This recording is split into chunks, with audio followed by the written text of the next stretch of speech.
inicia. This call is now being recorded. Ya está. Entonces, vamos a hablar sobre la regulación de actividad enzimática. El primer proceso que aparece escrito ahí, regulación genética, lo vamos a ver muy superficialmente porque va a ser tema de lo que vamos a revisar más adelante. Y la modulación reversible es sobre lo que me voy a enfocar principalmente. El dibujo que aparece ahí de un interruptor para encender y apagar la luz, pues sirve para ilustrar en términos abstractos de lo que vamos a hablar, que son de mecanismos que permiten la activación e inactivación de la actividad de enzimas. Pero primero tenemos que entender por qué es importante entender la regulación enzimática. Vamos a partir de esta primera característica que presentan los seres vivos, que es la capacidad de una homeostasis, una cualidad que presentan los seres vivos de mantener sus condiciones internas en condiciones más o menos constantes. A eso nos referimos con homeostasis. Y depende de muchísimos mecanismos, algunos de ellos, la mayoría de ellos inherentes a las reacciones químicas, y otros más procesos que han sido sujeto de adaptación a lo largo del proceso de la evolución. La ilustración que aparece ahí es un esquema muy general del metabolismo, en el cual vemos que hay procesos metabólicos que van de arriba hacia abajo, en un sentido que es más allá del metafórico, porque se habla de moléculas que tienen, que son moléculas de alta energía, que son moléculas de reserva energética, que son transformadas por reacciones que en su conjunto se le llaman catabolismo. Estas reacciones del catabolismo permiten aprovechar la energía química que estaba almacenada en esos compuestos para sintetizar ATP, que se utiliza en el otro tipo de procesos que son las reacciones del anabolismo. Y a través del anabolismo se realizan distintos tipos de procesos biosintéticos y trabajo en las células. Las principales formas de trabajo en las células es el trabajo osmótico, el trabajo mecánico, la síntesis de biomoléculas y otro trabajo celular, por ejemplo, la emisión de bioluminiscencia o similares. Vemos que los productos del catabolismo son moléculas simples, dióxido de carbono, amoníaco, agua y otras moléculas que sirven como precursores para las rutas anabólicas. Entonces, esto se puede presentar en una misma célula o, si se trata de un organismo pluricelular, en varias células donde puede presentarse una división del trabajo. Y de aquí nos surgen varias preguntas importantes. Una, los organismos son entidades altamente organizadas con un nivel de complejidad muy alto. ¿Cómo se mantiene ese orden en un organismo? ¿Cómo se evita un ciclo fútil? Un ciclo fútil es aquel en el cual se estarían llevando a cabo procesos degradativos y dado que ya hablamos sobre las reacciones del metabolismo y estas reacciones son reversibles, pueden ocurrir en ambos sentidos, en el sentido de degradación, donde se obtiene energía química, o en el sentido de biosíntesis, donde se utiliza esa energía química. Un ciclo fútil no tendría ningún sentido para los seres vivos, no habría manera de convertirlo en la producción neta de biomoléculas, ni mucho menos un incremento en la información que tienen estos sistemas biológicos. Entonces, eso nos lleva a lo siguiente: si los organismos mantienen un alto nivel de complejidad y son muy ordenados, la gran pregunta que estuvo en el aire durante mucho tiempo, después de que se anunciaron los principios de la termodinámica, es si los seres vivos violan el segundo principio de la termodinámica.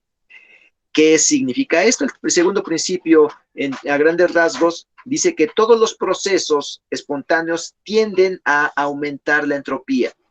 Una manera de interpretar la entropía es el grado de desorden que existe en un sistema.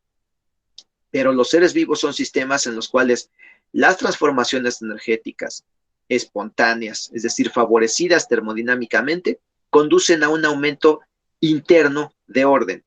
Pero externamente, el orden disminuye porque se producen estas moléculas pequeñas, simples, con un bajo contenido de información, que son los que aumentan la entropía global, no solamente de la parte interna de los seres vivos. A grandes rasgos, no voy a profundizar mucho en los principios de la termodinámica, pero como les mencionaba, existía esa duda. Si producen orden a través de reacciones de descomposición y de transformación de materia y energía, ¿cómo es que no violan el segundo principio de la termodinámica? Porque aunque internamente mantengan un grado elevado de orden y complejidad, externamente liberan moléculas que son más desordenadas y todo tiene un costo energético elevado. El llegar a producir moléculas cada vez más grandes y complejas es muy costoso en términos energéticos. Ahora pasemos a cuáles son los principales mecanismos de regulación que controlan el metabolismo de los seres vivos y gracias al cual se mantiene este control homeostásico. Por un lado, tenemos mecanismos de inhibición enzimática y hay mecanismos de inhibición reversible y también las enzimas están sujetas a inhibición irreversible. Y esto ocurre por fármacos biocidas o metales pesados. ¿A qué me refiero por fármacos biocidas? A antibióticos y sustancias diseñadas para matar organismos, bueno, ya sea diseñadas por la industria farmacéutica o bien sustancias naturales que funcionan para matar o detener el crecimiento de las células. Las enzimas también están sujetas a modulación alostérica y cooperatividad, que es uno de los temas que vamos a explicar el día de hoy. La modificación covalente de las enzimas y la proteólisis están en otra categoría de cambios en la estructura que sufren las enzimas en estos ciclos de regulación, de activación y de inactivación de la actividad enzimática. Hay mecanismos aún más generales, como es el de la compartimentación, es decir, en un mismo organismo, incluso en una misma célula, vamos a tener que las reacciones del catabolismo van a estar separadas espacial y temporalmente de las reacciones que son reacciones biosintéticas. El otro mecanismo es la formación de subunidades reguladoras y de la presencia de enzimas reguladoras en el metabolismo. Ya que entendemos que hay muchas proteínas que en términos funcionales solamente llevan a cabo su labor si están asociadas. Si están separadas, no pueden cumplir su función o bien la cumplen de manera deficiente. Hay otro mecanismo metabólico que es la inhibición por producto. Hay rutas metabólicas encaminadas hacia la generación de un producto final. Hay varios procesos ahí implicados. Uno de ellos es el acoplamiento. Y cuando se acumula un producto, ese producto puede detener completamente la secuencia de reacciones que llevan a la generación de ese producto. Y entonces no hay un exceso, nunca hay un exceso de productos acumulados en las células. El siguiente es la retroalimentación, que está muy relacionado con la inhibición por producto y la síntesis y degradación de las proteínas en las células se mantiene en un balance tal que en cada momento del desarrollo de un organismo se expresan, es decir, están presentes solamente las proteínas que están relacionadas con el fenotipo y las funciones y de necesidades del organismo en ese momento. Entonces, estos a grandes rasgos los términos a los cuales nos vamos a referir para hablar de los mecanismos de regulación. Vamos a comenzar con uno de ellos que, como les dije, es el que voy a revisar de manera más breve, que es la regulación de la expresión de productos génicos. Estos productos génicos hay de varios tipos, son proteínas y moléculas de RNA funcionales, pero voy a hablar principalmente de proteínas y de manera muy, muy particular de las enzimas. Entonces, la regulación de la expresión de enzimas depende de mecanismos en los cuales intervienen factores externos. Entre ellos son las hormonas. En el esquema, ustedes pueden ver que está señalada de color verde en el fluido extracelular algo que representa una molécula de una hormona, que llega, hace contacto con la célula, entra a través de la membrana, ya sea difundiendo o bien a través de un mecanismo que permite que el mensaje pase. Aquí realmente lo más importante es la información que lleva la hormona, llega al interior de la célula donde se asocia con una serie de proteínas que amplifican esa señal, ese mensaje que lleva la hormona. Una vez que está presente este complejo dentro de la célula, puede tener una acción en el citoplasma o bien dirigirse al núcleo, que es la parte que nos va a importar, porque en las células eucariontes las hormonas regulan la expresión de los genes asociándose con proteínas. Estas proteínas a su vez forman complejos que modifican el patrón de expresión de genes. ¿Cómo lo hacen?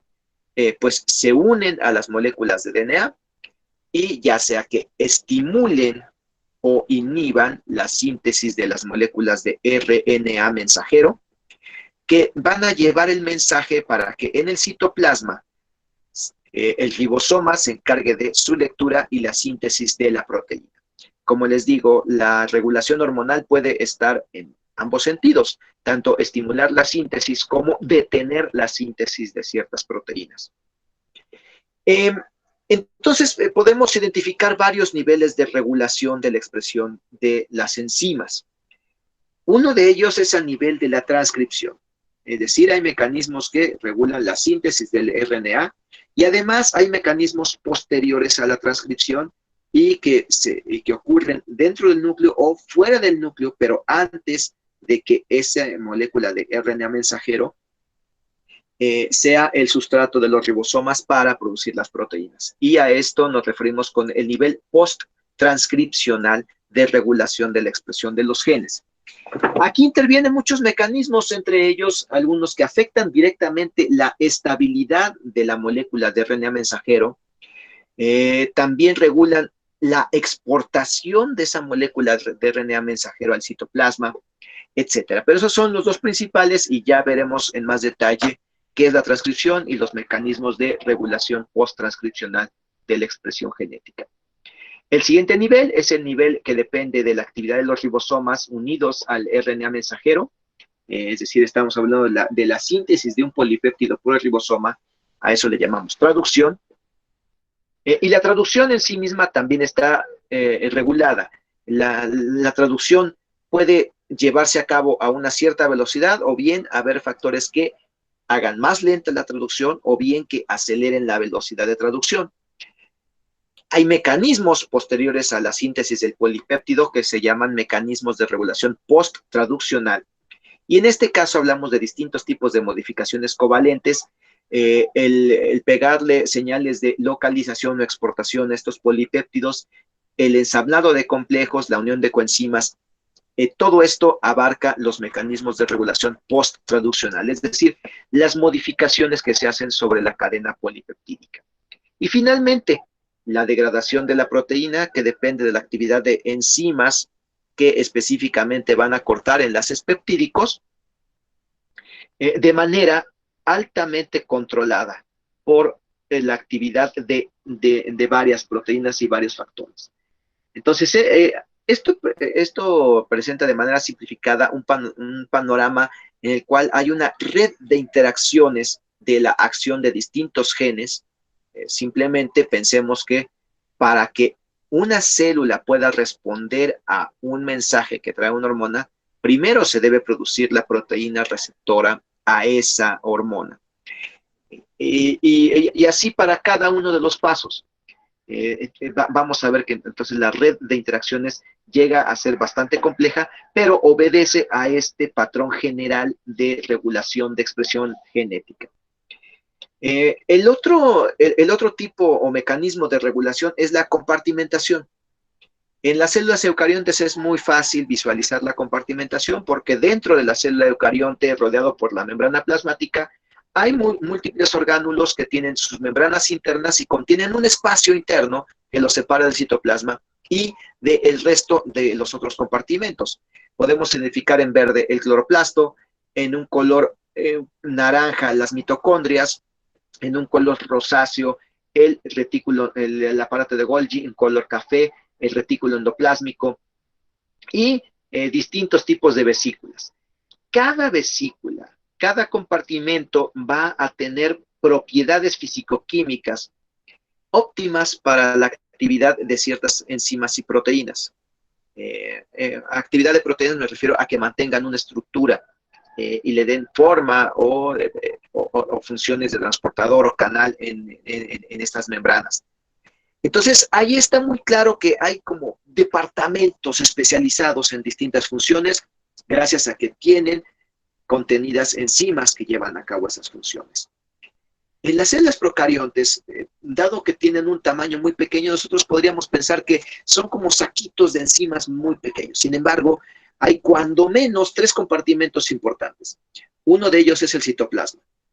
El otro es el espacio extracelular. En el caso de las bacterias gram negativas, el llamado espacio periplásmico que está entre la membrana plasmática y la pared de peptidoglicana. Ahí se expresan, es decir, ahí se localizan múltiples proteínas y enzimas con funciones muy particulares. Simplemente pensemos en las enzimas de síntesis de pared celular. Pero además de esto, el otro compartimento es la membrana plasmática misma. Entonces tenemos cuando menos 3 compartimentos donde se pueden localizar específicamente 3 tipos de enzimas que llevan a cabo distintas funciones. Sin profundizar mucho, por ejemplo, las proteínas, las enzimas especializadas en la transformación de energía a partir de moléculas reducidas y para sintetizar ATP, se localizan en la membrana plasmática. Entonces, ya con esto tenemos una idea de que la localización de las enzimas va a estar controlando las funciones y la actividad de todas estas proteínas. Simplemente para dejar un ejemplo, cada enzima va a tener un valor óptimo de pH y en las vesículas o distintos compartimentos va a haber un pH predominante porque las membranas permiten mantener concentraciones muy controladas de ion hidronio. Entonces el pH no es el mismo en el espacio periplásmico que en el citoplasma o en el caso de una célula eucarionte en un lisosoma o peroxisoma comparado con el retículo endoplásmico o el citoplasma. Son distintos valores de pH y entonces esto va a permitir que si una enzima es inactiva al pH del citoplasma una vez que se introduce a la luz del peroxisoma, donde el pH puede ser muy ácido, entonces eso va a ser suficiente para que la enzima sea activa solo dentro de ese compartimento y no fuera de él. Entonces, este es uno de los mecanismos que han sido modulados o que tienen su ajuste fino. Iba a decir tuneados, creo que sí, vale que diga tuneados, o tienen su ajuste fino dentro de ciertos compartimentos y no en otros. El siguiente mecanismo de control de actividad enzimática es a través de modificaciones post-traduccionales del polipéptido. Y estas modificaciones post-traduccionales implican varios tipos de modificaciones covalentes. Uno de ellos, y es uno de los más comunes, es la fosforilación de la proteína.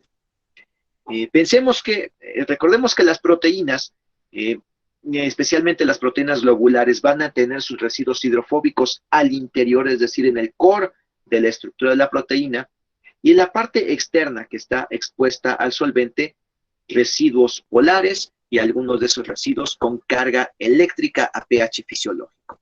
Pues bien, lo que vemos aquí es que varios de estos residuos polares, tirosina, serina, treonina, histidina, son residuos que además de ser polares o moderadamente polares,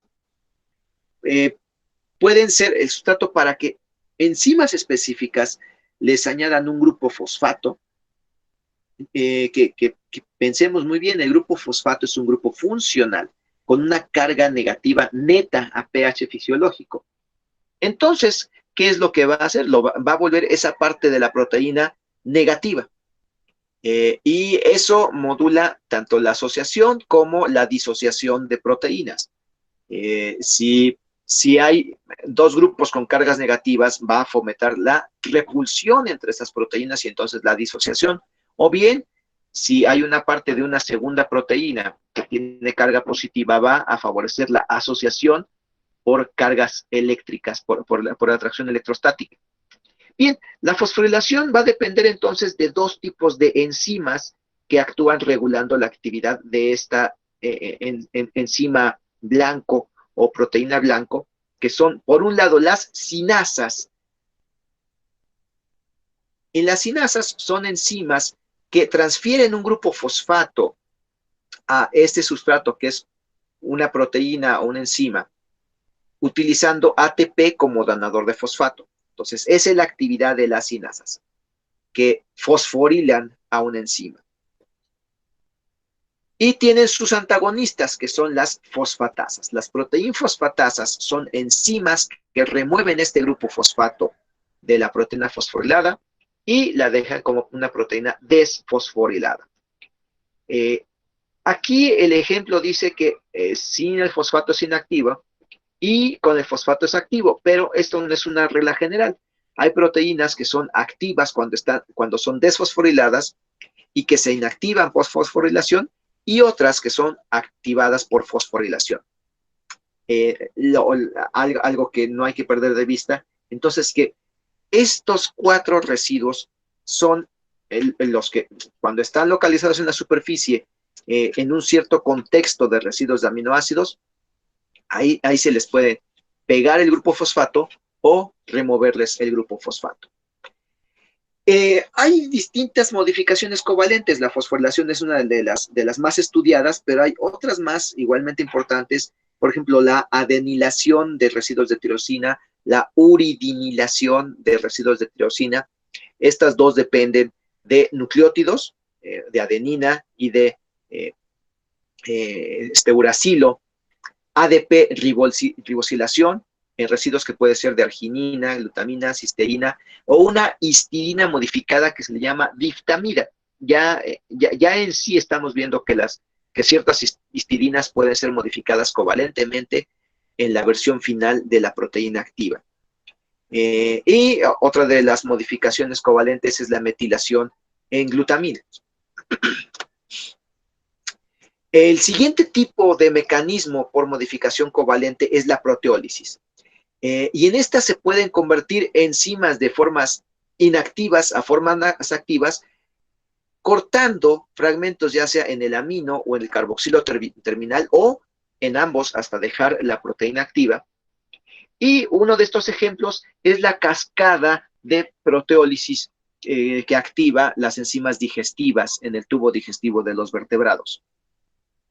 En color naranja están las proteínas que se les llaman simógenos. La palabra simógeno significa el precursor de la enzima. Y una vez que las proteasas específicas van cortando, convierten el simógeno en la enzima activa.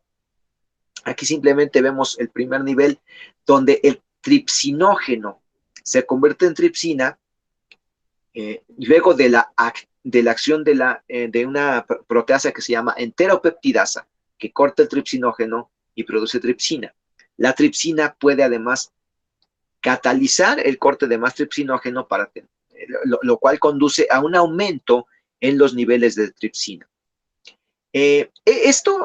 Además, bueno, este esquema está simplificado, no está indicando cuál es la compartimentación, porque el tripsinógeno se está produciendo primeramente en retículo endoplásmico, viaja a través de aparato de Golgi, después va a salir de la célula y en ese tránsito en las vesículas de exportación es donde se realizan los primeros cortes. Y la tripsina, además, va a efectuar cortes en otras proteínas proteolíticas, como es el quimiotripsinógeno, que es el simógeno de la quimiotripsina. Corta la proelastasa para convertirla en elastasa. la procarboxipeptidasa para producir carboxipeptidasa y la prolipasa en lipasa.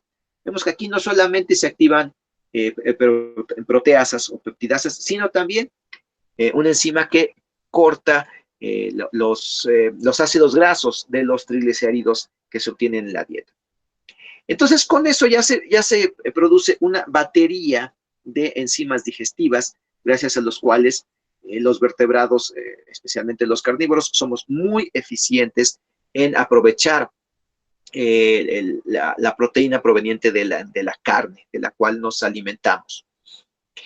Y pues este es un mecanismo muy importante que además tiene mucho sentido. Estas enzimas proteolíticas, si se encuentran en el citoplasma, cortan indiscriminadamente, bueno, no indiscriminadamente, sino en regiones específicas, pero cortarían muchísimas proteínas. Fuera de la célula es donde tienen su acción.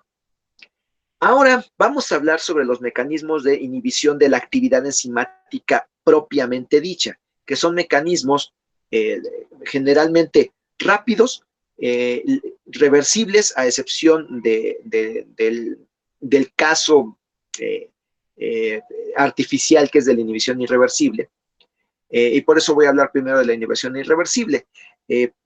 Solamente como paréntesis, he insistido mucho en decir que las enzimas son catalizadores y que presentan muchas características compartidas con el resto de los catalizadores, y es que los catalizadores pueden ser envenenados. Ese es el término que se utiliza para la inhibición general en catalizadores.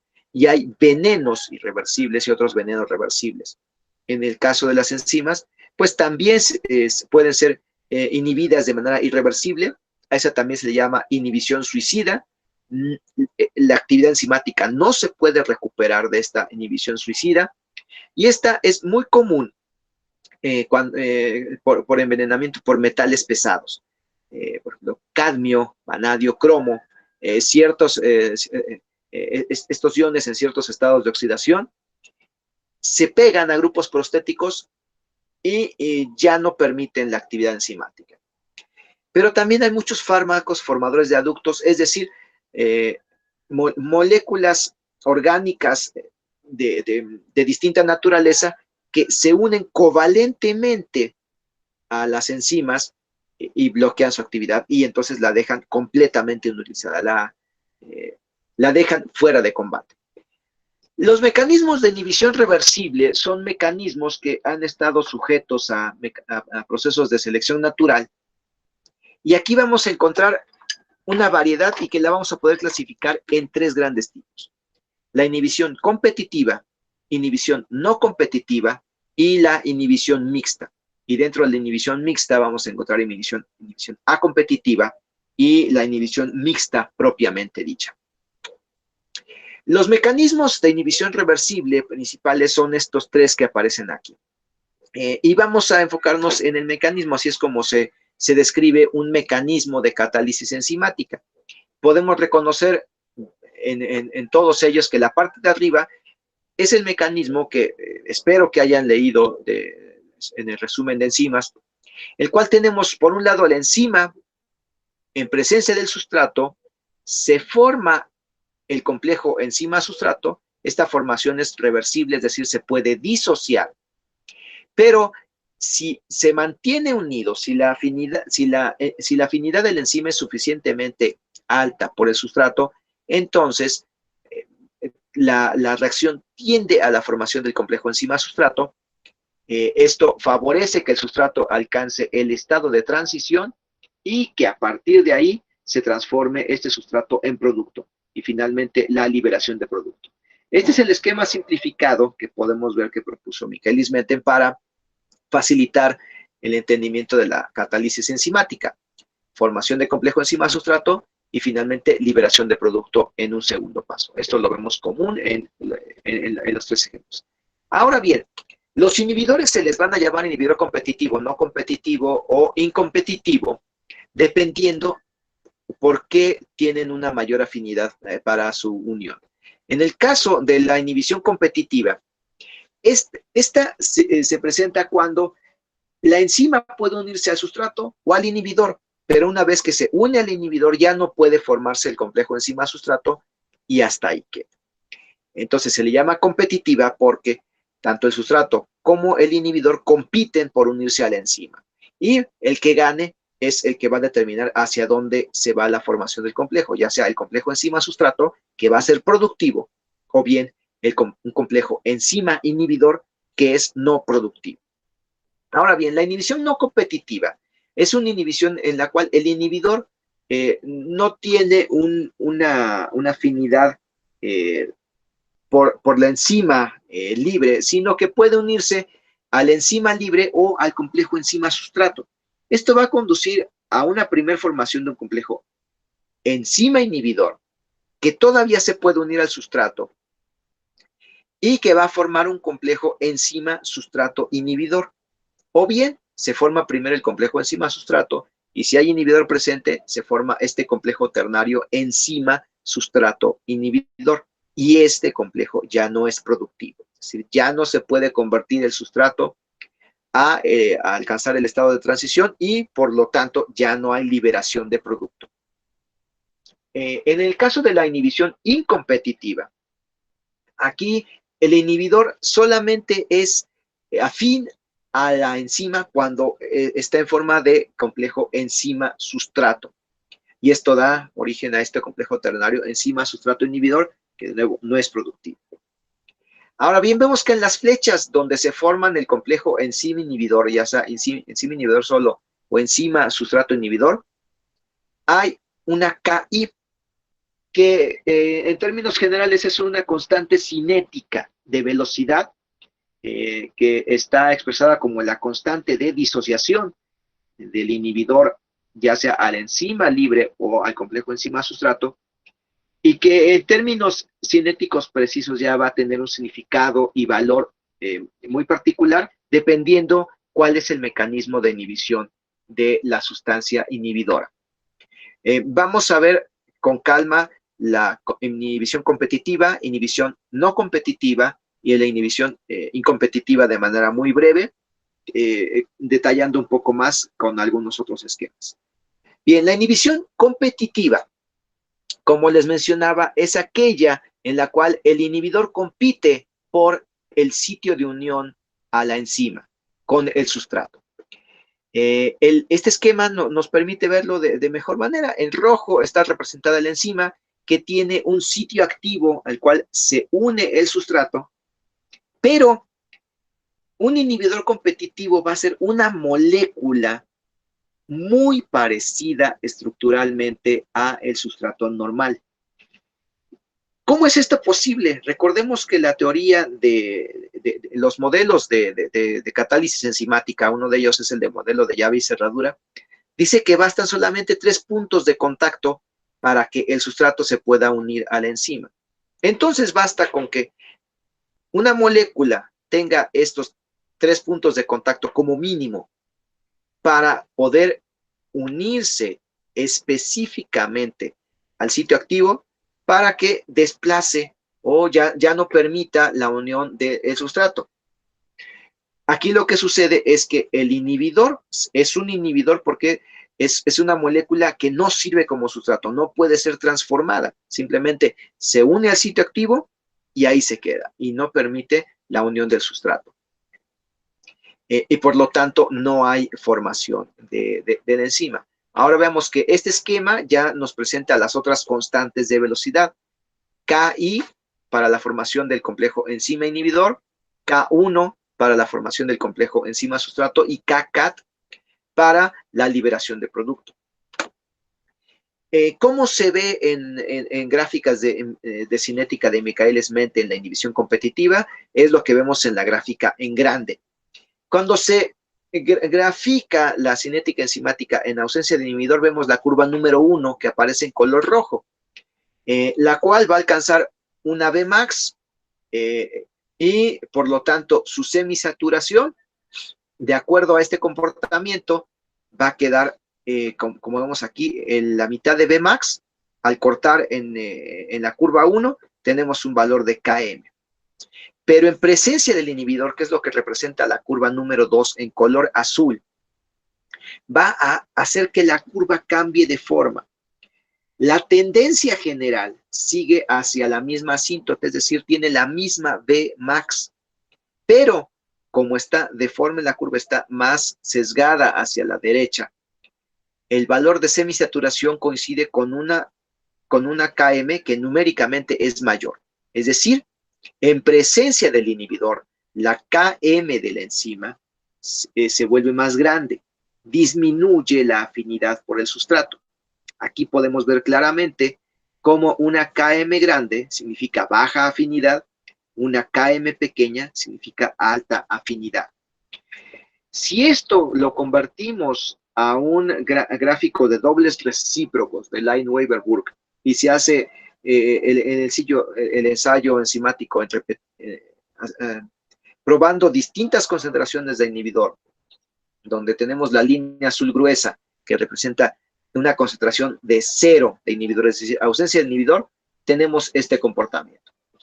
Pero conforme se añaden concentraciones crecientes de inhibidor, vemos que las rectas que representan la actividad enzimática en este gráfico lineal se van desplazando a la izquierda. Al desplazarse a la izquierda y cortar en el mismo punto en el eje vertical, el punto donde cortan el eje de las X se va yendo cada vez más hacia el origen de la gráfica. Aquí es muy importante que ustedes hayan repasado el documento de enzimas, porque el punto donde corta en el eje de las X la línea del gráfico de Lineweaver-Burke es el negativo del recíproco de Km. Es decir, entre más a la izquierda esté, quiere decir que Km es más pequeña. Pero si se acerca al origen, Km se va haciendo más grande, porque es un inverso multiplicativo. Entre más chico es ese punto donde corta, más grande es Km. Y este es el comportamiento típico de la inhibición competitiva. La inhibición competitiva, además, si además de hacer estos gráficos, el de Michaelis-Menten, el de Lineweaver-Burke, en ausencia y en presencia de inhibidor, se prueban distintas concentraciones de inhibidor, vemos que el punto donde corta el eje de las X, en ausencia de inhibidor, corresponde al recíproco negativo de Km, donde podamos obtener la afinidad de la enzima sin inhibidor. Con inhibidor vemos que corta cada vez en una posición más cerca, desplazándose más hacia el origen. Y vean aquí la notación, dice -1 sobre KMAPP, es decir, sobre la Km aparente en presencia del inhibidor. Si esto se repite con distintas concentraciones de inhibidor, vamos a tener una colección de datos que es el valor de Km aparente en presencia de inhibidor a cada una de esas concentraciones. Así que a partir de ahí se construye un nuevo gráfico en el cual se toman los valores de Km aparente contra la concentración de inhibidor que provocó ese desplazamiento en el valor de Km. Y al graficar y unir los puntos con una recta, donde corta en el eje vertical es el valor de Km sin inhibidor. Y la pendiente es el cociente entre Km y la Ki. Es decir, Ki se puede deducir a partir de un experimento en el cual se utilizan concentraciones crecientes de inhibidor y se determina la Km aparente. Aquí algo importante de recalcar es que la Km permanece sin cambio, pues la cantidad total de enzima permanece sin cambio. La Km se modifica porque se requiere una concentración cada vez mayor de sustrato para que se forme el complejo enzima-sustrato. Para poder calcular la constante de inhibición o esa constante de disociación del complejo enzima-inhibidor, que es la Ki, se tiene que construir una gráfica de Km aparente contra las concentraciones de inhibidor. Ahora, algo sumamente importante sobre la inhibición competitiva es que una manera de aliviar esta inhibición competitiva es añadiendo concentraciones mayores de sustrato, de manera que la enzima, digamos, ignore el inhibidor y tenga suficiente sustrato. Un ejemplo, el cual no escribe aquí. Nosotros tenemos una dosis o formas de alcohol deshidrogenasa, que es la enzima encargada de la desintoxicación de alcohol cuando nosotros ingerimos alcohol. Esta enzima puede ser inhibida de manera competitiva con metanol, lo cual conduce a una transformación del metanol en formaldehído, que es extremadamente tóxico y que provoca un daño casi inmediato en aquellos que en lugar de beber etanol, beben metanol. El alcohol adulterado, el alcohol de mala calidad, tiene trazas de metanol, y hay alcohol de muy mala calidad que tiene concentraciones por arriba de las permitidas de metanol. Entonces, paradójicamente, para combatir esta intoxicación por metanol, se recomienda beber cantidades mayores de etanol, nada más teniendo mucho cuidado porque el etanol por sí mismo es bastante tóxico. No lo tomen literal, es solo en casos de emergencia. Espero que tomen el consejo el costo y que no anden bebiendo alcohol de mala calidad. Vamos al ejemplo que sí tenía preparado, que es el ejemplo de la inhibición de la dihidrofolato reductasa, que esa es una enzima que es clave en la síntesis de nucleótidos. Nosotros sabemos que el ADN y el ARN son polímeros de nucleótidos. Entonces, esta es una enzima clave para la síntesis de estas macromoléculas. ¿Y en qué momento se sintetizan estas macromoléculas? Justo antes de la división celular. Hay una fase de lo que se conoce como ciclo celular, que consiste en la síntesis de una copia adicional de material genético de DNA de doble cadena para repartirlo a las células hijas. Entonces, aquí hace una clave de por qué la importancia de esta inhibición. Entonces, esta enzima es clave para la síntesis de DNA. Así de simple lo puedo. Existe un fármaco que se empezó a utilizar como un fármaco en quimioterapia, que es el metrotexato. Y el metrotexato es un inhibidor competitivo de la dihidrofolato reductasa, porque vean la similitud tan grande que existe entre el metotrexato que está arriba y el dihidrofolato, que es el sustrato activo de la enzima. A primera vista, no podemos distinguir las diferencias. Es un grupo metilo la única diferencia.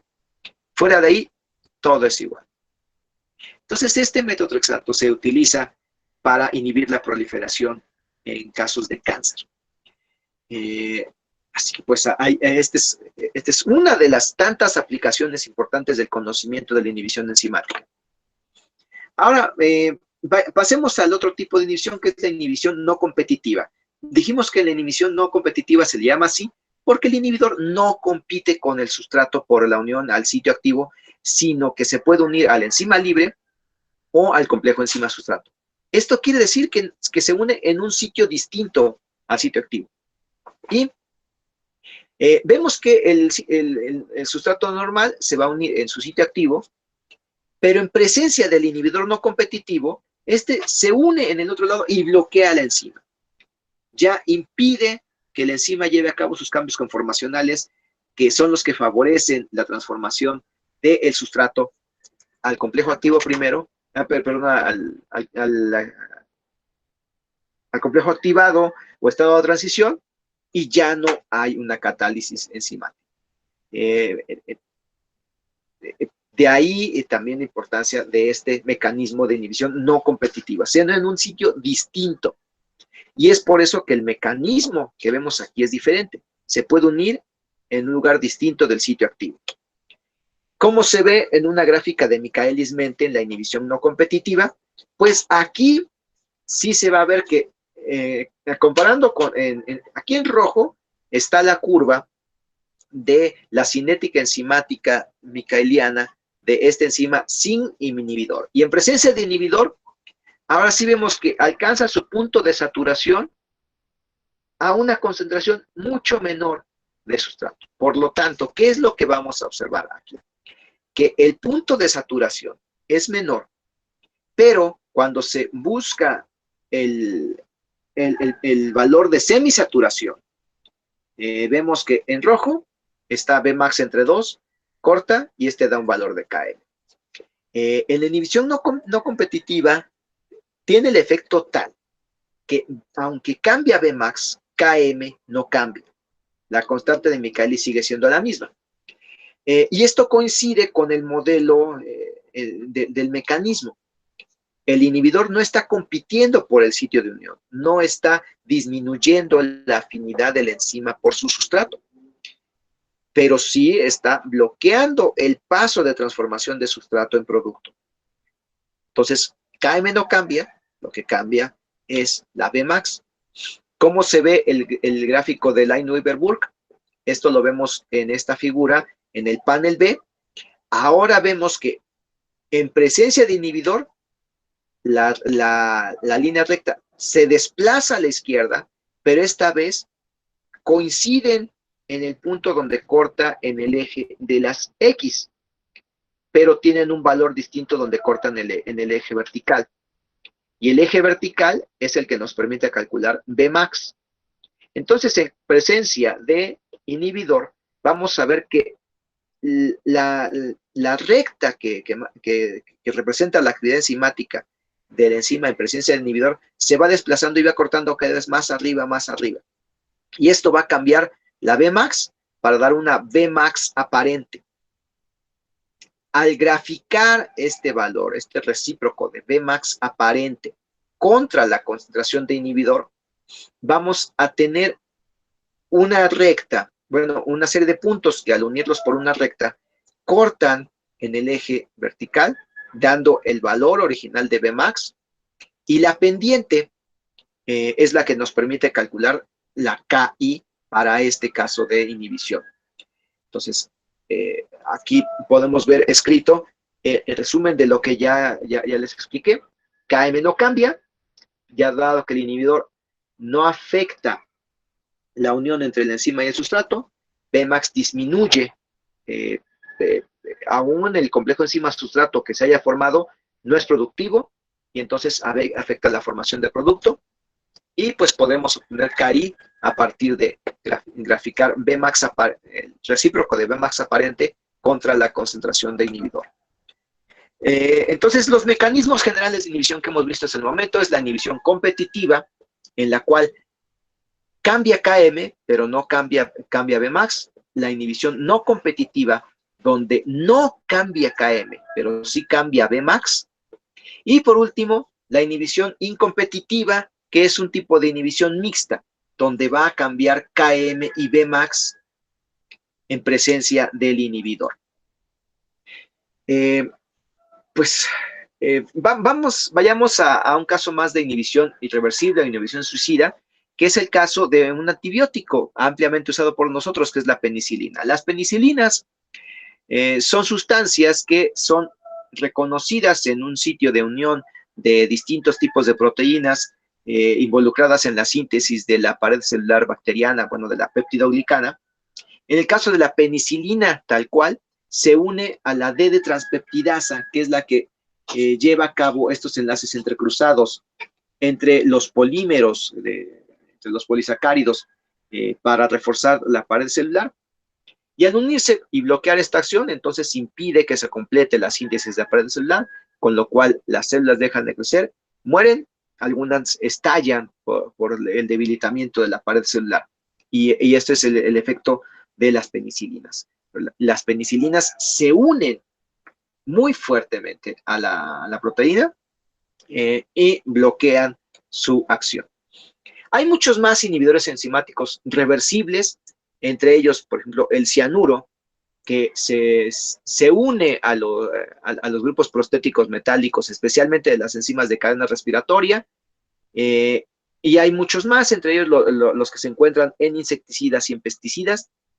Esta tabla la dejo para que ustedes las repasen. Algunos de los inhibidores irreversibles inhiben la actividad de proteasas y los hemos utilizado en investigación experimental para preservar las proteínas cuando las sometemos a un estudio. Entonces aprovechamos esa cualidad que tienden a inhibir la actividad de proteasa y se usan, por ejemplo, el DFP, que es uno de los inhibidores de proteasas que se utilizaba hasta hace un tiempo de manera rutinaria en los laboratorios de bioquímica. Ahora bien, la inhibición por producto final es un mecanismo de regulación de control metabólico en el cual cada una de las letras representa un metabolito, es decir, una sustancia en el metabolismo. En la flecha, la transformación de A en B, B en C, C en el producto final.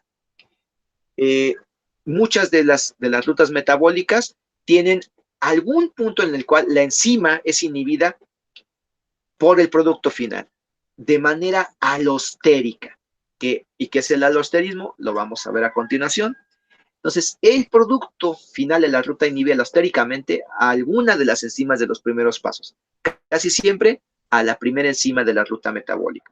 Y es una forma de retroalimentación negativa. ¿Por qué retroalimentación? Si vemos el progreso de izquierda a derecha de la ruta metabólica, cuando se alcanza el producto final, ese producto final ejerce un efecto hacia atrás, por eso retroalimentación. Y negativa porque lo que hace es detener la ruta. Hay algunos casos de retroalimentación positiva, pero esos no vienen al caso en el control metabólico. Hay un control fisiológico de retroalimentación positiva, son muy pocos casos. Los casos representativos es la retroalimentación negativa. Bien, el alosterismo y la cooperatividad. Vamos a ver que el alosterismo se parece mucho a la inhibición no competitiva. ¿En qué se parece? Alostérico viene de dos palabras griegas que significa distinto lugar. El sitio activo es el lugar primordial de las enzimas donde reconocen al sustrato y lo transforman. Pero, como ya había mencionado, las enzimas tienen la propiedad de unirse o permitir la unión de distintos ligandos, entre ellos moduladores alostéricos. Estos moduladores alostéricos son moléculas pequeñas que no actúan como sustratos, que se unen en un sitio diferente al sitio activo y que tienen un efecto al provocar un cambio en la conformación de la enzima. Hay casos en los cuales el modulador alostérico activa a la enzima y en otros casos la inactiva. Esto nos va a permitir hablar de inhibición alostérica en el caso de que el modulador alostérico se una y entonces ya impida la catálisis enzimática, y la activación alostérica en la cual el modulador se une a la enzima y hace que la afinidad de la enzima por el sustrato aumente. Entonces tenemos estos dos casos, inhibición alostérica y activación alostérica. Un ejemplo buenísimo, aunque es bastante complejo, de una enzima regulada por alosterismo es la fosfofructosinasa 1, una enzima que es una de las enzimas claves de la glucólisis. Cataliza la transformación de fructosa 6-fosfato en fructosa 1,6-bisfosfato utilizando ATP como donador de fosfato.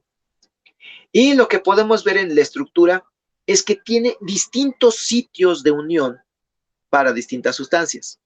Y aquí están dos de ellos que son moduladores alostéricos.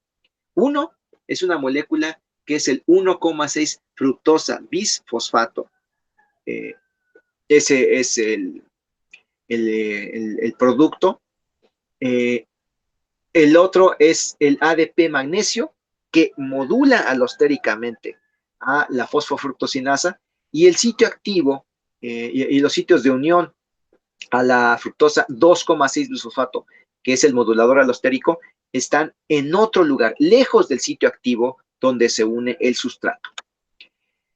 ¿Cómo se ven las curvas de catálisis enzimática? Aquí el alosterismo va a tener una curva bastante interesante.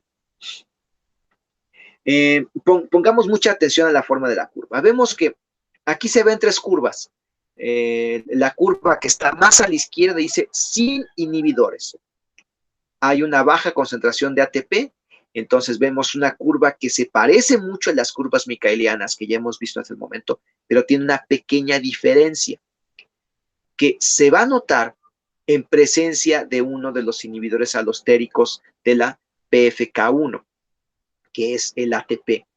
A una concentración de 1 milimolar de ATP y 0. milimolar de AMP, vemos que la curva se desplaza ligeramente a la derecha. Y a una concentración de 1 milimolar de ATP sin AMP, se desplaza completamente a la derecha. Y la forma de la curva ya es muy notoria que cambió. Ya no es una curva hiperbólica con forma más o menos cuadrada que tiene la gráfica de Michaelis-Menten, sino que se parece más a la forma de una letra S. Es decir, tiene una forma sigmoidal. La forma sigmoidal es la que caracteriza a las enzimas alostéricas que además exhiben cooperatividad. La cooperatividad es un efecto de sinergismo en el cual la unión de un sustrato, o en este caso un modulador alostérico, altera la forma de la curva y el comportamiento cinético de la enzima, haciéndolo más afín o menos afín a su sustrato. Vemos que sin inhibidores, vemos una línea punteada que marca la Km de la enzima sin inhibidores, pero si nosotros buscamos la Km de las distintas curvas, va a caer en valores cada vez más a la derecha. Por eso es un inhibidor alostérico, el ATP de la PFK1. Y del lado derecho vemos el sitio de unión al sustrato. Ya se tienen bien identificados los residuos catalíticos, cómo se acomoda el sustrato durante la transformación para la transferencia del grupo fosfato. Pero este sitio no se ve afectado directamente porque ahí no se une el modulador alostérico. Se une en otro lugar y lo que hace es acercar más para que ajuste mejor el sustrato.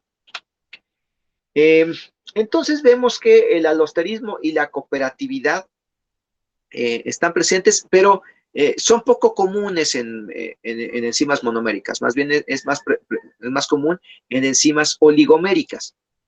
Vemos entonces, así recalcando, que la forma sigmoidal es la forma típica del alosterismo y la cooperatividad en las enzimas, y que esa forma sigmoidal puede cambiar, desplazarse más a la derecha o más a la izquierda en presencia ya sea de un inhibidor alostérico o de un activador alostérico.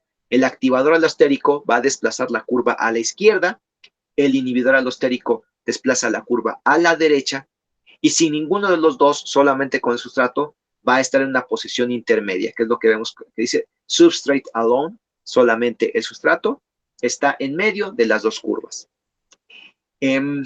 Este caso es bastante común en enzimas formadas por varias subunidades, en las cuales algunas de las subunidades actúan como subunidades reguladoras y otras como subunidades catalíticas. Hay una división del trabajo bastante patente en enzimas clave del metabolismo. Este ejemplo es el de una de las enzimas de síntesis de pirimidinas, que son importantes para la síntesis de nucleótidos, de nuevo DNA y RNA, y pues la curva sigmoidal es característica del alosterismo y la cooperatividad. Ahora bien, ¿cómo explicar la regulación por alosterismo y cooperatividad?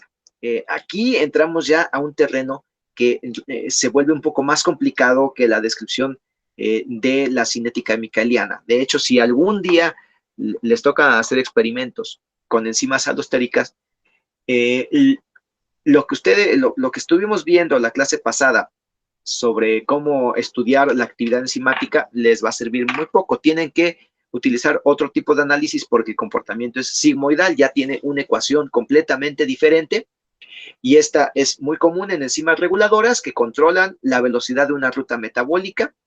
Generalmente estas enzimas son oligoméricas, casi no está presente en enzimas monoméricas.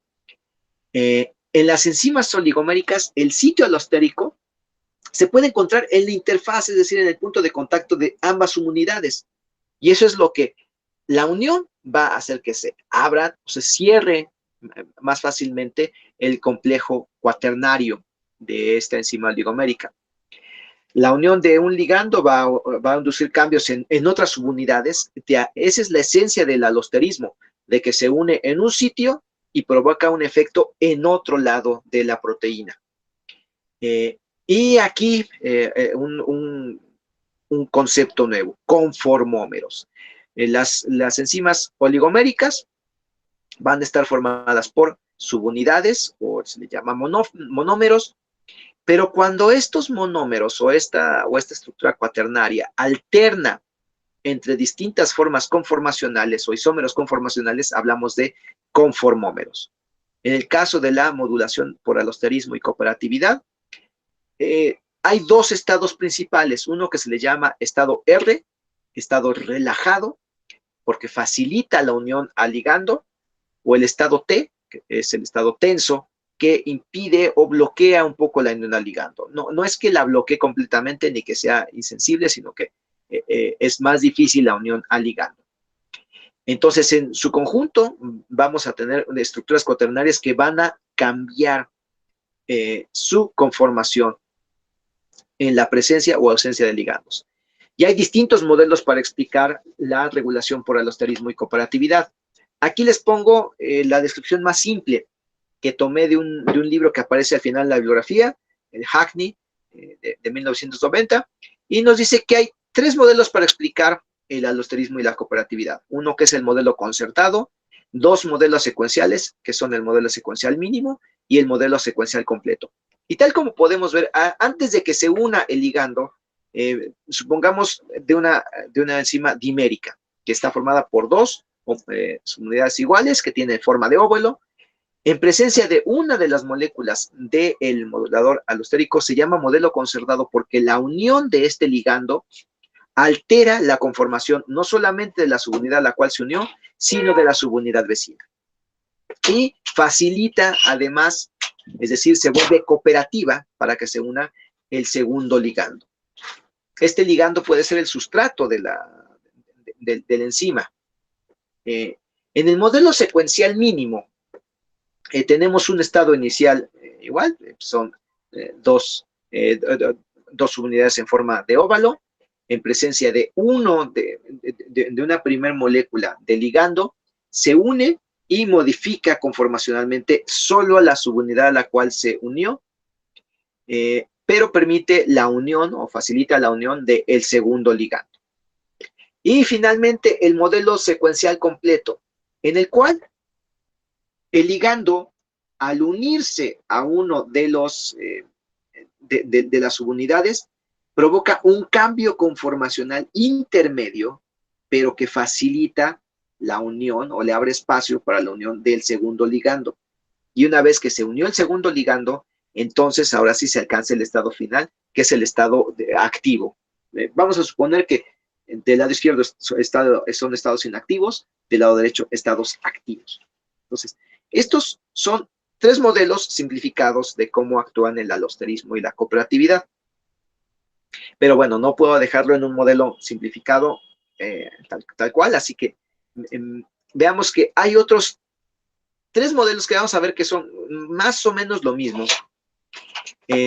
Para el modelo concertado, tres investigadores, Monod, Wyman y Shangyo, propusieron un modelo, que es el modelo concertado. El otro modelo secuencial con detalles adicionales es el modelo KNF. Y el tercer modelo, el modelo del morphing, ¿no? Que como se diga. No encontré una traducción al español de ese tercer modelo, pero bueno, vamos a la explicación de cómo funcionan cada uno.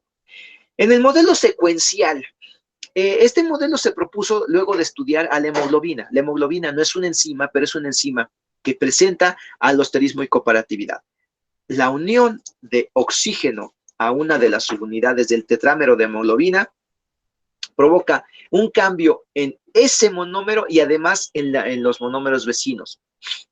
La unión de la segunda molécula de oxígeno modifica completamente a la primera subunidad y termina de modificar parcialmente a los vecinos. Y entonces esto facilita la unión de las otras moléculas de oxígeno. Es decir, se va potenciando la unión de oxígeno para su transporte. Veamos que esto tiene una ventaja adaptativa enorme. Quiere decir que ante concentraciones bajas de oxígeno, con que capte una primer molécula de oxígeno, la hemoglobina, esto favorece que aumente la afinidad para captar otras 3 más y de ahí desplazarse y llevar el oxígeno al resto del organismo. Entonces, la descripción formal de este modelo nos dice que el modelo nos dice que un efector alostérico al unirse a una subunidad cambia el estado T al R o viceversa. En el caso de la hemoglobina es del tenso al relajado y esto hace más fácil el cambio en las subunidades de hemoglobina y explica muy bien los cambios en la hemoglobina. Ahora, el modelo concertado también se aplica para otro tipo de enzimas y en este modelo concertado la alternancia es completa, no solamente en subunidades o subunidades vecinas a donde se une el modulador alostérico, sino que se alterna entre los estados T y R del complejo oligomérico en su conjunto, no solamente de subunidades individuales, sino de todo el complejo. Pero este cambio es reversible. ¿Qué es lo que va a hacer el efector alostérico? Que va una vez que se une, va a bloquear o va a trabar en uno de esos estados, ya sea el T o el R, activando o inactivando al complejo. Como vimos que los moduladores alostéricos pueden dar un alosterismo positivo o negativo. Y por último, el modelo del morfín. En este es similar al modelo concertado MWC, pero hay un paso intermedio de disociación de subunidades. Y una vez que se disocian, el cambio conformacional ocurre y ya que han cambiado conformacionalmente, se vuelven a asociar. De tal forma que tenemos en ambos extremos el estado T y el estado R.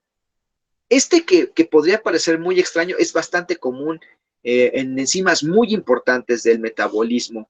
Y aquí están la citrato sintasa, acetilcoenzima carboxilasa, glutamato deshidrogenasa, ribonucleótido reductasa, lactato deshidrogenasa, enzimas que actúan en rutas metabólicas muy diversas. Por un lado es ciclo de Krebs, por el otro lado es fermentación, síntesis de aminoácidos, síntesis de nucleótidos. Es decir, en diversos puntos del metabolismo podemos tener enzimas multiméricas que operan por este modelo del morfín. ¿Cuál es la importancia de entender el alosterismo y la cooperatividad? Que ahorita mencioné, son mecanismos de regulación reversible sin necesidad de sintetizar o destruir proteína para controlar la actividad y que van a estar presentes en muchas funciones. Entre ellas, el control de la transcripción es uno de ellos, mecanismos de señalización intracelular, activación de receptores por ligando y un último que es la dispersión de enfermedades priónicas. Las enfermedades priónicas son interesantísimas porque resulta que se descubrieron agentes infecciosos que se comportaban como virus, pero cuando se estudiaron hace más de 20 años, se descubrió que no tenían una sola traza de ácidos nucleicos, sino que eran proteínas infecciosas. Y estas proteínas infecciosas no son sino conformómeros, es decir, isómeros conformacionales patológicos de una proteína celular normal que de repente perdió su conformación nativa funcional en la célula. El gran problema de esta proteína y su poder infectivo es que cuando una de estas proteínas priónicas se une a una sola proteína normal que esté en el mismo tejido y que haya llegado ahí, incluso por la dieta, incluso por haber comido una fuente de carne contaminada con una sola molécula de prión, induce cambios conformacionales y transforma a la otra proteína, hace que pierda su conformación nativa. Vemos aquí a la izquierda el esquema de una de las primeras proteínas priónicas estudiadas, PRP, que tiene en los colores verdes y azules, son hélices y asas muy bien estructuradas, pero que vemos que hay una zona roja que se prolonga. El color rojo en este tipo de representación quiere decir que es muy flexible y móvil. Es decir, es una región intrínsecamente desordenada. Y no quiere decir que siempre va a permanecer desordenado, sino que una vez que se une a la proteína priónica, adquiere una estructura altamente ordenada, pero que antes era alfa hélice, se convierte en hebras beta y forma hojas beta que van a inducir primero un cambio conformacional, después la agregación de las proteínas, y esto termina formando fibras insolubles resistentes a proteasas que destruyen la estructura del tejido en el cual se encuentran. Estas proteínas priónicas no solamente están asociadas con las enfermedades priónicas clásicas, como son la enfermedad de las vacas locas. Ya no se las voy a platicar, ustedes investiguen sobre la enfermedad de las vacas locas, es bien interesante. El Kuru y la enfermedad de Creutzfeldt-Jakob, que son enfermedades priónicas por excelencia, pero además, en años recientes se han catalogado enfermedades neurodegenerativas como enfermedades priónicas. La corea de Huntington, la enfermedad de Alzheimer y el Parkinson ya se están clasificando actualmente como enfermedades priónicas porque hay proteínas que pierden su estructura, tienen un cambio conformacional, se agregan y forman fibras insolubles que destruyen la estructura tisular, rompiendo incluso tejidos completos, reventando células. Pues, por último, esta es una animación donde, pues, vemos un mecanismo de regulación y ustedes me van a poder decir qué tipo de mecanismo de regulación representa. Escriban, por favor, o díganlo ustedes. Y con esto terminamos. Ahí están los créditos y las referencias en el archivo que les dejé en el PowerPoint. Están todos estos enlaces. Como ven, consulté algo que ustedes pueden encontrar con mucha facilidad. Khan Academy y LibreText, para que ustedes revisen más sobre la regulación de actividad enzimática. Y pues estamos abiertos a preguntas, tenemos muy buen tiempo. Me gustaría nada más ir por un poco de agua, y pues espero su participación y comentarios. Bebé, ¿le puede regresar al video, por favor? ¿A cuál quieres que regrese? Al video que nos puso ahorita hace como 2 días. Ahorita.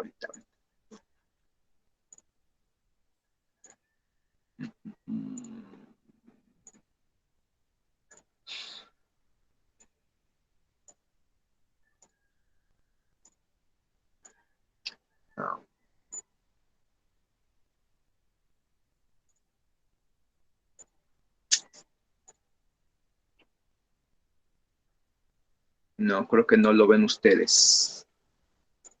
Entonces, yo creo que se los dejo. Mejor aparte, está en el PowerPoint, pero déjame ver si lo puedo abrir por fuera.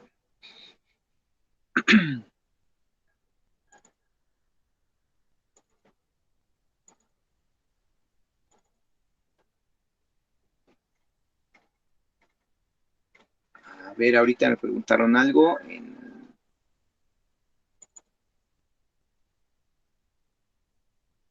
está.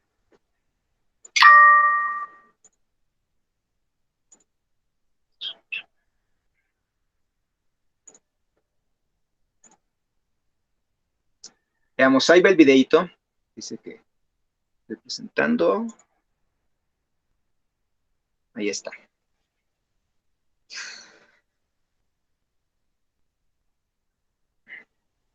Entonces, voy por un poco de agua, y ahorita veo la pregunta que me hicieron.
Entonces, ahorita ya respondí la pregunta de Gabriel, ¿cierto? ¿Sí me escuchan? ¿No se ha perdido el audio?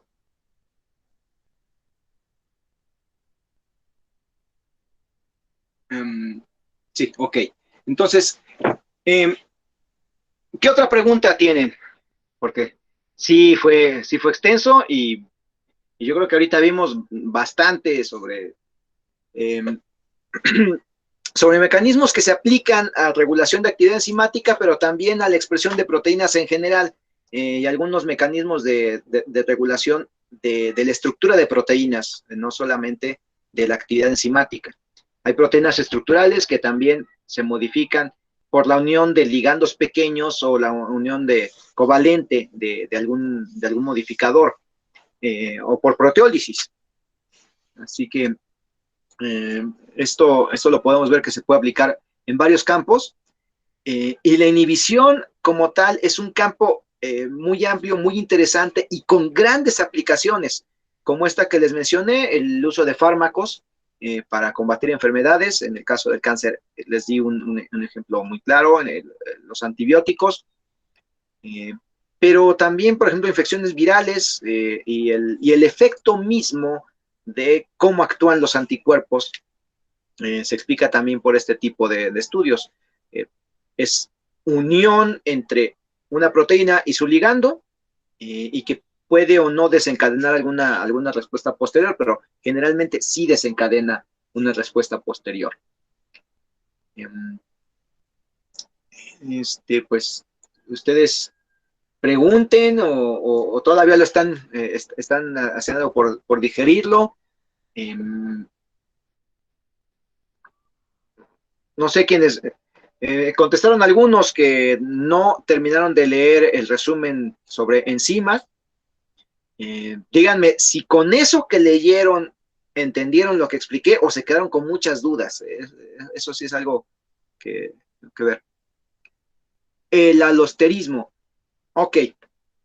El alosterismo consiste a grandes rasgos en un mecanismo en el cual se regula la actividad de una proteína por una molécula más pequeña, un ligando, que se va a unir, pero en un sitio diferente del sitio activo de una enzima. Y esta unión va a desencadenar un cambio conformacional en la proteína. Puede ser que lo haga más afín a su sustrato, para que pues embone muy bien ese sustrato, o bien ese modulador alostérico puede hacer que lo abra o lo cierre más el sitio activo, y entonces ya no hay un reconocimiento del sustrato. Están esas dos opciones. Entonces, alosterismo por eso hay que pensar que para el alosterismo es una enzima con un sitio activo y un sitio adicional donde se puede unir un segundo ligando sobre el cual no va a efectuar ninguna transformación, ningún tipo de catálisis. ¿Ya quedó claro así? ¿Nisa?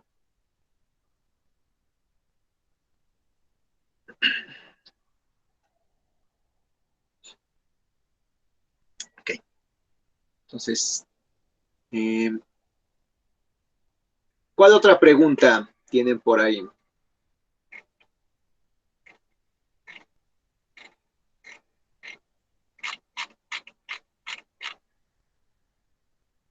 O comentario también. Porque ahorita sí me seguí de filo. Inhibición incompetitiva. Ok. Déjame ver si mejor abro una figurita.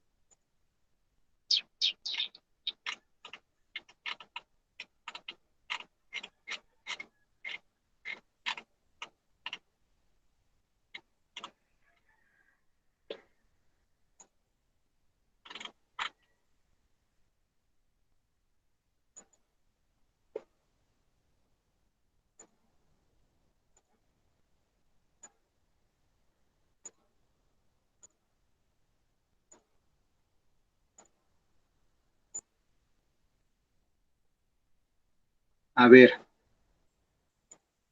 Ahí está la figura.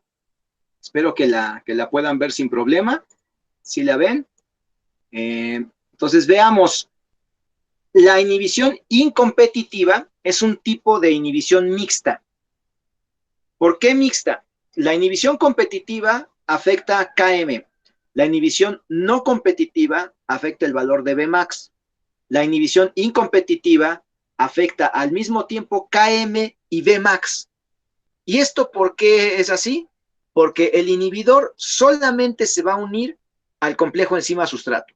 Es a lo que tiene afinidad. Imagínalo así. Es una enzima que cuando su sustrato se une, su estructura tridimensional cambia y abre un sitio donde ahora ya se puede unir el inhibidor. Y al unirse, bloquea la actividad. Ya no deja que ocurra ningún otro cambio conformacional y ya no hay transformación del sustrato en producto. Ya con esto quedó más claro la inhibición incompetitiva. Sale. Entonces, de nada. Venga, otra pregunta.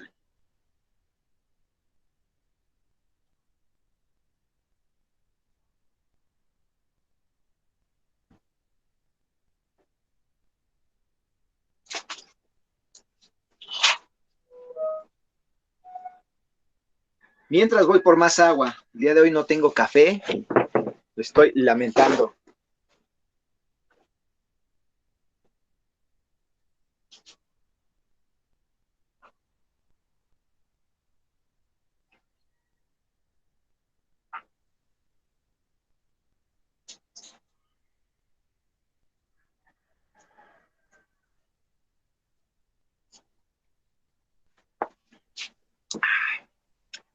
Regulación por compartimentación. Ok. Permítanme nada más cambiar de figura.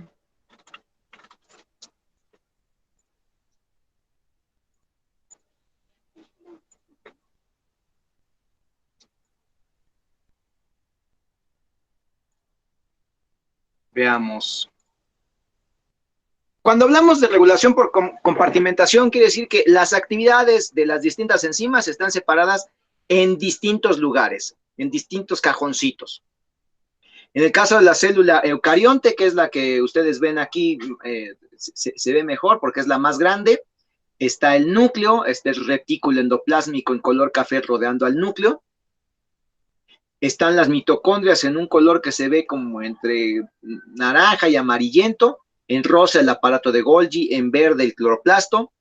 Cada uno de estos espacios al interior tiene condiciones de pH, fuerza iónica y presión osmótica distinta que del resto de los compartimentos. Entonces, las proteínas que están en el estroma del cloroplasto, ocurren las reacciones de la fase oscura de la fotosíntesis. Ahí están concentradas esas enzimas y el pH y la fuerza iónica y todo esto dan los óptimos para esas reacciones.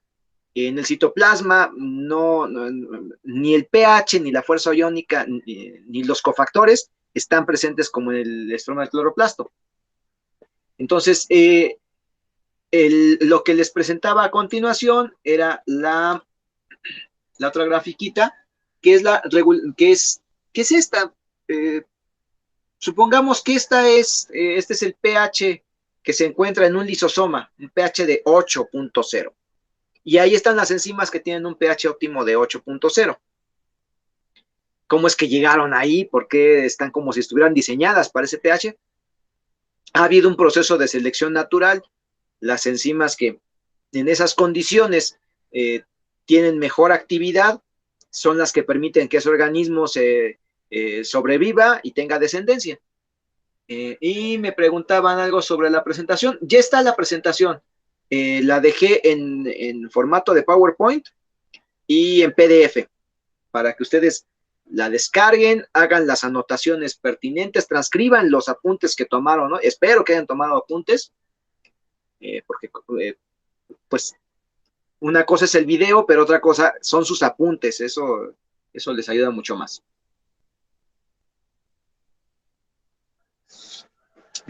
¿Alguna otra pregunta?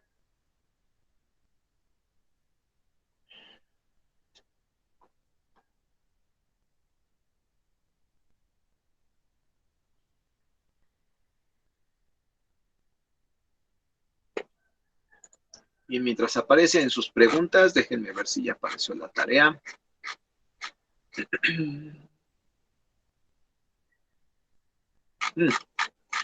Todavía nos falta casi media hora. Va a tener una tarea que consiste en hacer gráficas, pero esta vez sí las hacen en computadora. Tienen los datos para hacerlos en dobles recíprocos y buscar dónde cortan los ejes, ya sea encontrando la forma de extrapolar las rectas, o bien pueden hacerlas a mano, las gráficas o en computadora, y obtener la ecuación de la recta para responder a las preguntas de qué tipo de inhibición se trata. ¿Hay más preguntas?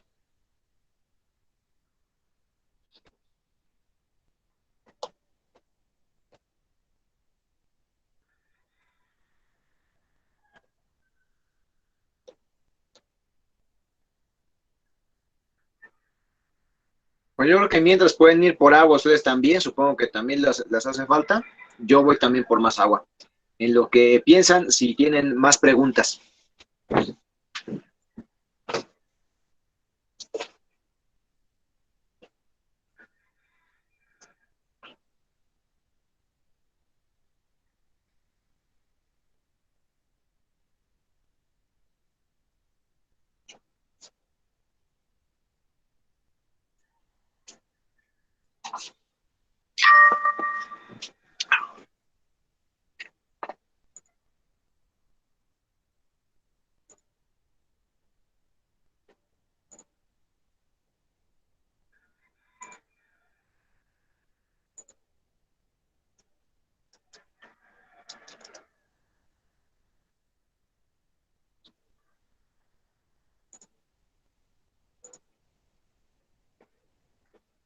Ok, en unos minutos va a aparecer el ejercicio para que ya comiencen a trabajarlo y vean si tienen dudas.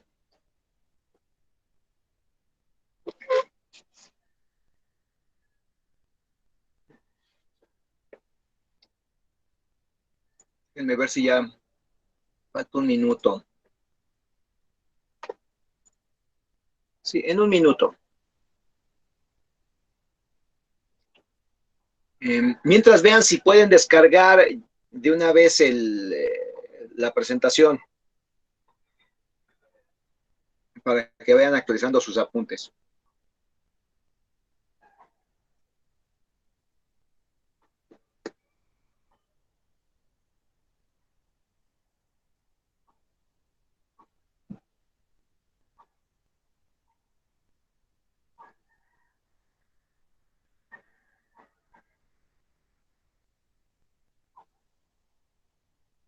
El videito del final no lo carga.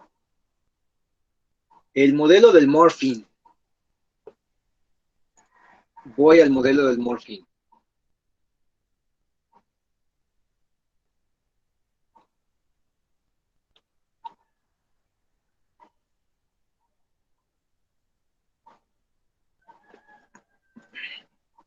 Ya se ve, sí, ahí está. Entonces, el morphine. Estamos hablando de modelos para explicar el alosterismo y la cooperatividad. Por un lado, el alosterismo nos dice que hay enzimas que van a tener sitios donde se unen moléculas pequeñas que inducen un cambio en la conformación de la proteína y por lo tanto modifican su actividad. Y la cooperatividad, que la unión de una de esas moléculas favorece la unión de las demás. En el morphine lo que nos están diciendo es que esa se aplica para enzimas oligoméricas que están formadas por más de una subunidad. Aquí vemos en la figura 4 subunidades que tienen forma cúbica y se pueden disociar de manera reversible. Es decir, de un tetrámero pasan a 4 monómeros y eso es reversible. Pero en uno de esos pasos, cuando se disocia, va a transformarse a una forma tridimensional distinta, que ahora está representada por dados de 4 caras. Como sea, el hecho es de que sufre un cambio conformacional una vez que se disocia. Pero eso permite que se vuelvan a asociar y ahora la forma global del tetrámero es distinta. Esta transición es la que va a ser más favorable para unirse al sustrato y transformarlo y convertirlo en el producto. Como mencionaba, ahí se menciona la citrato sintasa. Yo no conocía este detalle de la citrato sintasa, la verdad. Pero entonces es una proteína que tiene varias subunidades, se puede disociar, cambia su conformación y ya adquiere el otro estado. Entonces aquí lo relevante es que en ambos extremos, en el que tenemos un tetrámero de 4 cubitos y el otro de 4 triangulitos, son los estados tenso y relajado. Y la gran diferencia es que son todas las unidades las que se transforman al mismo tiempo, o las que ya se cambiaron. Por eso se parece al modelo concertado. Todas las unidades cambian. En el modelo secuencial cambiaba una y luego cambian las subunidades vecinas, como en efecto dominó. Aquí cambian todas al mismo tiempo y que aquí se asume que es por la unión del modulador alostérico. La citrato sintasa sí tiene moduladores alostéricos. No sé, espero que te haya quedado claro el morphing, Karen.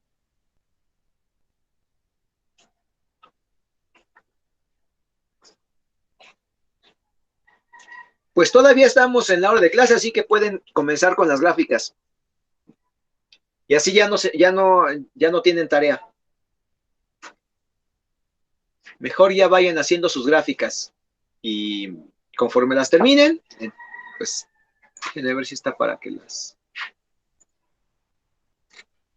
Sí, ahí está para que ustedes suban las gráficas.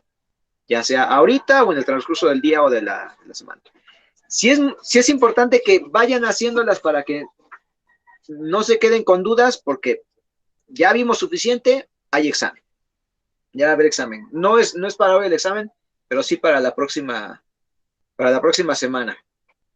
Entonces, mientras tanto, les voy dando indicaciones. Para el siguiente examen voy a utilizar otra plataforma. Ya no voy a usar Classroom para aplicarles examen. Voy a utilizar Moodle. Tiene un poco más de opciones para hacer los exámenes y espero que tenga menos errores, porque en el examen pasado, si ustedes recordarán, tuve que hacer muchísimas correcciones manuales en la calificación. Entonces la idea es que ustedes puedan ver luego el resultado del examen una vez que lo terminan, y además da otras opciones que me gustan de los exámenes en Moodle, como es la posibilidad de que puedan responder una segunda vez el examen y se registran las dos calificaciones y ustedes ven qué tanta diferencia hay entre una calificación y otra. Entonces, pues, ese es el aviso. Voy a detener ya la grabación y